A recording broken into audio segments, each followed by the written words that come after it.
good morning, good afternoon, or good evening, whenever you are tuning in to this channel. I don't know what time of day it is for you, but I hope whatever time of day is going well. Let's read a Berenstain Bear story together. The Berenstain Bears think of those in need. Almost all bears discover in a little while that what they've outgrown makes quite a pile. The bear family enjoyed the good things in life as much as anyone else. They enjoyed good food and good times. They enjoyed a snug treehouse and a comfortable chair before a crackling fire. They enjoyed books and music, toys and games, quilts and cuckoo clocks. But sometimes it seemed, especially to Mama, that perhaps the bears were enjoying too much of a good thing. And it was also clear to Mama, as she managed the treehouse, that they had a problem that came under the heading of too much stuff. Ooh, you can see there's just stuff on the floor everywhere. Too much stuff in the closets. Too much stuff in the drawers. Too much stuff in the basement. Too much stuff in the attic. There was too much stuff everywhere. It all made Mama a little uneasy. It was beginning to be a problem. Papa thought there was a too much stuff problem too.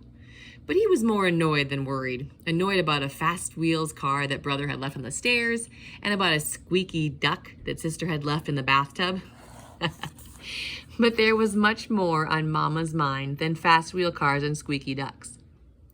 What was beginning to worry her was that they had so much, while others had so little. And as sometimes happens with a worry, when you go to bed, it can turn into a nightmare. That's what happened to Mama. Too much stuff, too much stuff. One night, she dreamed that all their stuff came to life and poured out of every drawer and closet and nook and cranny in the treehouse, chanting, "Too much stuff, too much stuff." "What's the matter?" asked Papa when Mama woke up. "It was just a dream, my dear," Mama said. But though she knew it was just a dream, she knew what she had to do. The next morning at breakfast, she made an announcement. "This family," she said firmly, "has altogether too much stuff. It's time to get rid of some of it." "Stuff?" said Brother.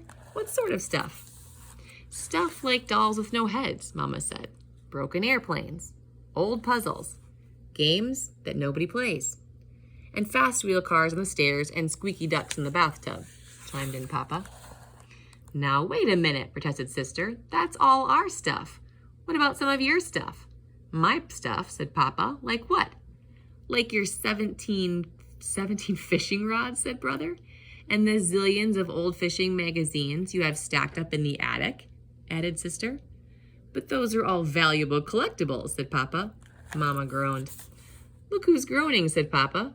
"What about those shelves and shelves of old cookbooks you never look at, or those bits of yarn and cloth you're never going to use?" "All right," agreed Mama.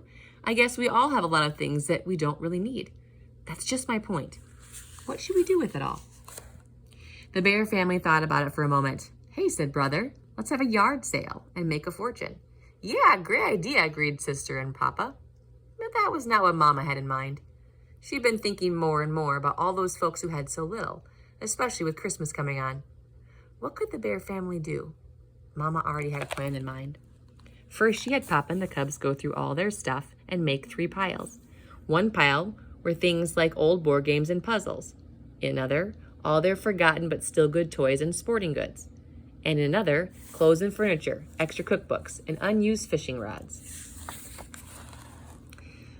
When the bears piled everything into the car, there was hardly enough room left for them.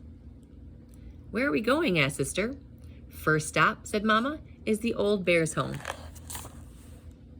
The old bear's home was where older bears went to live when they needed help taking care of themselves. Nurses and doctors looked after them and made sure they were in good health. But sometimes the older bears got a little lonely and bored. They liked visitors and things to do. That was part of Mama's plan. When the family arrived at the old bear's home, they handed out their games and puzzles to the older bears and then sat down to play games and do puzzles with them. At first, brother and sister were a little shy and embarrassed. The older bears were just so old. But after a while, they got over it. The bears in the home weren't any older than their neighbor, Miss McGrizz, and she was okay. Soon, they were having a fine time, and so were the older bears. They were all sorry when it was time to leave. Their next stop was the Beartown Young Cubs Hospital. Brother and sister knew about the hospital. Brother had gone there to have his ankle x-rayed the time he thought it was broken, and sister had come along to watch. The bears dropped off their load of used toys. They were welcome. The hospital workers of the toys would be given out at the hospital Christmas party. On their way out, they saw a young bear in a wheelchair with his leg in a big cast. They were glad they had brought the toys. He looked as if he could use some cheering up. Their last stop was the Beartown Bears Who Care store. This was a store that sold things to raise money for needy bears who needed warm clothes and good food. The store was run by bears who wore uniforms and often played in a band in front of the store.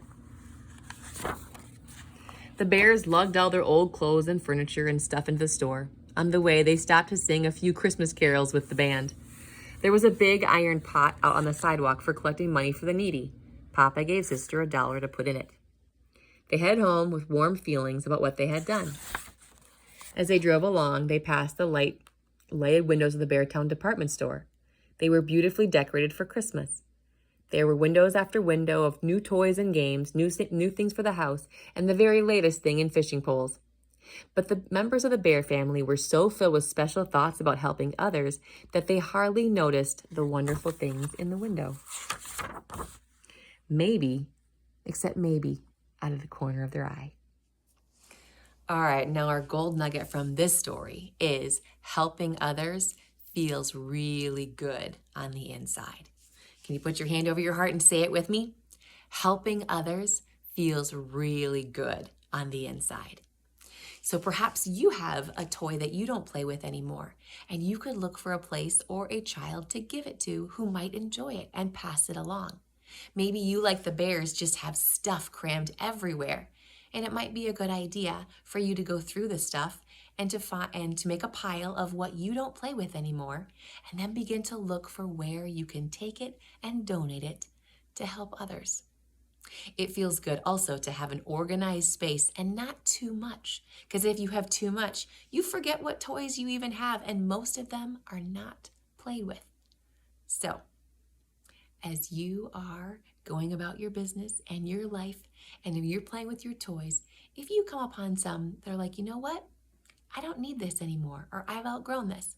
Maybe you could take it to your parents and say, could we give this or donate this somewhere so somebody else can enjoy it? Helping others feels really good. Thanks for joining me today for this Berenstain Bear story. I hope you enjoy it as much as I enjoyed it. I love meeting you here every day and reading together.